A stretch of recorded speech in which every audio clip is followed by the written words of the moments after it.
Hello student, स्वागत है आप सभी का एग्जाम फ्रेंड 365 में। तो आज हम लोग जो है 4 अंकों में त्रिकोणमिति से क्वेश्चन को देखेंगे। त्रिकोणमिति से क्वेश्चन यानी कि जब दिखता है तो काफ़ी बच्चे जो है उससे डर जाते हैं। हालांकि डरने की बात नहीं है, जिन बच्चों की पढ़ाई नहीं है उन बच्चों को ये क्वेश्चन बहुत ही कठिन लगते हैं। ये क्वेश्चन जो आपके बोर्ड पे नोट किया गया है, इस क्वेश्चन को आज हम लोग सॉल्व करने का प्रयास करेंगे। ये जो है आपका 4 अंक में पूछा गया है और ये 2019 में पूछा गया है। इस क्वेश्चन को हम लोग बहुत ही आसान तरीके से सॉल्व करने का प्रयास करेंगे। जैसा कि आपको पता है कि 4 अंक के परीक्षा में पूछे गए जो सबसे आसान प्रश्न हैं, उन प्रश्नों को जो है हम लोग चर्चा करते हैं, उन प्रश्नों को हम लोग सॉल्व करने का प्रयास करते हैं, आपको दिखाने का प्रयास करते हैं। तो वीडियो को जो है आप लाइक और शेयर कर दें और जो है आप जो है इसको समझने का प्रयास करें। ये एग्जाम में आपका क्वेश्चन आ सकता है या इस तरह से क्वेश्चन मिल सकते हैं। जिन बच्चों की तैयारी है वो क्वेश्चन लगाएं, साथ में देखें कि उनका आंसर आ रहा है कि नहीं आ रहा है। तो चलिए क्वेश्चन की बात करते हैं। लिखा है यदि 3x1 बराबर कोसेक थीटा तथा 3/x2 बराबर कॉट थीटा, तो 3 ब्रैकेट में x1 का स्क्वायर -1/x2 का स्क्वायर का मान होगा।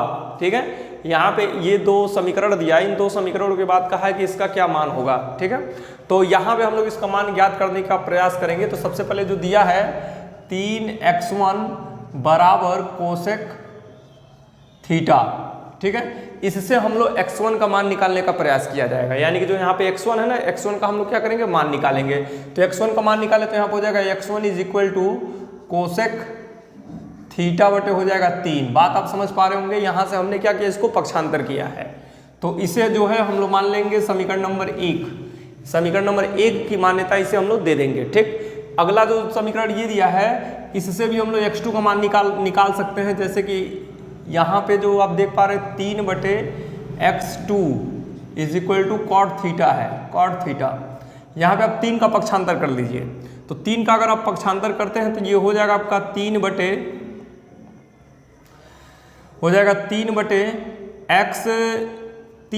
को इधर पक्षांतर कर दीजिए तो 1 बचेगा। ठीक है, और यहाँ पे हो जाएगा x² = कॉट थीटा बटे हो जाएगा आपका 3। बात को समझेंगे। यहाँ पे मैंने 3 को इधर पक्षांतर किया तो 3 का यहाँ पे गुणा, तो इधर जो है इसके नीचे आ जाएगा, भाग हो जाएगा, अंश में तो हर में आ जाएगा इस पक्ष में। तो इसको हम लोग मान लेंगे समीकरण नंबर 2। अब यहाँ पर हम लोग 1/x² का मान क्यों निकाले हैं, क्योंकि यहाँ पे आपका 1/x² है, इसलिए इसका हम लोग मान यहाँ पे निकाल चुके हैं। अब जो है हमें मान ज्ञात करना है, इस राशि का मान ज्ञात करना है। तो 3 कोष्टक में x1 का वर्ग माइनस 1/x2 का वर्ग, इसका हमें मान ज्ञात करना है। तो इसका मान ज्ञात करने के लिए हम लोग 3 ब्रैकेट में लिखेंगे x1। तो x1 का मान आप देख पा रहे हैं कितना है, x1 का मान है कोसेक थीटा बटे 3, कोसेक थीटा बटे 3 है, आप देख पा रहे हैं। और पूरे का क्या है, स्क्वायर है, तो हम लोग क्या कर देंगे, पूरे का होल स्क्वायर कर देंगे, माइनस। बात समझ पा रहे होंगे। x1 का वर्ग है, तो x1 का मान आप देख पा रहे हैं समीकरण नंबर 1 से x1 का वर्ग ये है, तो ये मैंने रखा, और इसका वर्ग है तो इसका भी मैंने वर्ग कर दिया। अब यहाँ पर आप देख पा रहे हैं 1/x2 का वर्ग, 1/x2 का 1 बटे यानी कि x2 का क्या है, वर्ग है, 2 घात है उसका। तो हम लोग 1/x2 का मान जो दिया है देख पा रहे हैं क्या है, कॉट थीटा बटे 3, पूरे का क्या कर देंगे, वर्ग कर देंगे, और ये ब्रैकेट बंद कर देंगे। तो इसका जो मान जो है हमने क्या किया, प्रतिस्थापित कर लिया है। तो इसको जो है 2 घात ये है ना, इसको पूरे पे भी 2 घात लगा सकते हैं, इसलिए मैंने पूरे पे 2 घात लगा दिया, अंश और हर दोनों पे। अब क्या करेंगे ये, यानी कि 3 जैसे उसको बाहर रहने दीजिए। यहाँ पे 2 घात जो है इसको हम ऐसे लिख सकते हैं कोसेक स्क्वायर थीटा। अब पूरे का बटा नीचे लिख सकते हैं, 3 3 के 9 हो जाएगा। ठीक, माइनस इनका वर्ग करेंगे तो ये हो जाएगा आपका कॉट स्क्वायर थीटा, और पूरे का बटा नीचे भी क्या हो जाएगा, 9 हो जाएगा। ये बात आप समझ में आ रही होगी, ये बात आपको समझ में आ रही होगी। नेक्स्ट, ये दोनों का हर बराबर है तो दोनों का हर क्या हो जाएगा, 9 हो जाएगा। और हर 9 होने के बाद हम लोग क्या करेंगे, ऊपर अंश को क्या करेंगे, जोड़ लेंगे। तो ऊपर है आपका cosec theta, cosec square theta और माइनस कॉट स्क्वायर थीटा।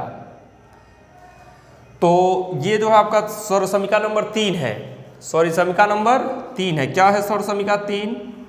सौर समीका में cosec square theta minus cot square theta is equal to क्या होता है 1 होता है, तो 1 रख लेंगे और नीचे कितना रहेगा 9 रहेगा। इस तरह से आप देख पा रहे हैं यहाँ पे आपका काम बन गया है। और यहाँ पे 3 से जब गुणा करेंगे तो 3 से कट जाएगा, 3 एकम 3, 3 3 के 9, तो यानी कि 1 बटे बचेगा 3, तो ये इसका आपका हो गया आंसर। ये दिखाई दे रहा है कि नहीं दिखाई दे रहा है नीचे, इसको देखना पड़ेगा। ठीक है, चलिए यहाँ तक आपका जो है यहाँ तक का व्यू है हम लोग देख सकते हैं। तो ये क्वेश्चन देखिए 4 नंबर का था, बिल्कुल आसान तरीके से सॉल्व हो गया, कुछ नहीं हुआ है। बस आपको ये याद रखना पड़ेगा, यहाँ से 3 को पक्षांतर कर देना है, यहाँ से 3 को पक्षांतर कर देना है। तो ये समीकरण नंबर 1 और समीकरण नंबर 2 बना लेंगे। जिस राशि का हमें मान ज्ञात करना है उसको रख लिए, इसका मान हमने रख दिया, इसका मान भी हमने रख दिया। अब यहाँ पे इनका वर्ग करेंगे तो ऊपर अंश में वर्ग, और 3 का वर्ग करेंगे तो 9 हो जाएगा, इनका वर्ग करेंगे तो काट स्क्वायर थीटा और नीचे 9 हो जाएगा। हर 9 9 है तो 9 रख के अंश को इतना में से इतना को क्या किया, घटा दिया। अब ये सौर समीका बनकर आता है, सौर समीका नंबर 3। आप सौर समीका जानते होंगे तो आपको पता होगा कि cosec square theta minus cot square theta बराबर कितना होता है 1। तो इसका वैल्यू हमने 1 रखा, इसका मान 1 रखा। अब ये 3 से जब इसको भाग देंगे ना, ये यानी कि गुणा होगा, तो ये 3 से कट रहा है, 3 एकम 3 और 3 3 के 9, तो यानी कि 1/3 आपका जो है मान ज्ञात हो गया। तो इस तरह से देख पा रहे हैं कितना आसान क्वेश्चन है। तो इसे आप जो है 10 मिनट में ही आप यानी कि इस क्वेश्चन को समझ सकते हैं। अगर ऐसे प्रश्न अगर एग्जाम में पूछे जाते हैं तो निश्चित रूप से आपको आना चाहिए और आपको तैयारी करनी चाहिए। समय तो बहुत कम है, तो इसलिए अब अगले वीडियो को भी आप देख लें।